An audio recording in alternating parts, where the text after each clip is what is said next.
Malgré leur calme apparent, les employés de Moisson Saguenay-Lac-Saint-Jean sont débordés par la charge de travail.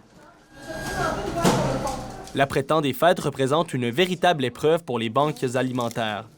À Saguenay, davantage de citoyens se tournent vers les différents points de service durant cette période afin de composer avec un budget devenu trop serré. Pendant les fêtes, tout le monde aime se gâter. Alors, quand on arrive après les fêtes, bien là, on a des petites dettes qu'il faut rembourser.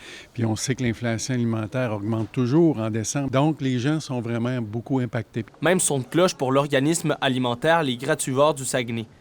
L'achalandage dans leur petite épicerie atteint des niveaux records, particulièrement durant le mois de janvier.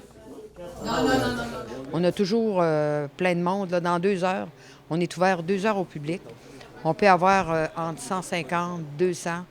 Même, on a monté notre record, là, c'est 226. Cette période est d'autant plus difficile pour les banques alimentaires qui doivent composer avec une pénurie de produits.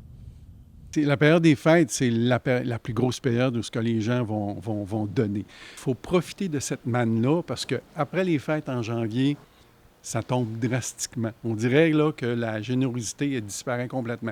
Oui, il y a encore des gens qui vont donner, mais très, très peu. Donc, il faut vraiment profiter de la période des fêtes, de la générosité des gens. Malgré cette baisse de générosité, pas de panique du côté des Gratuvores. L'organisme se dit prêt à traverser cette période grâce à l'implication de nombreux bénévoles. On a des bénévoles, on a jusqu'à 100. Même là, on refuse des bénévoles parce qu'on en a trop. De son côté, Moisson Saguenay souhaite améliorer ses services. L'organisme est actuellement en processus de construction d'un nouvel entrepôt de 15 000 mètres carrés. C'était Julian Azari pour La Pige en direct, Saguenay.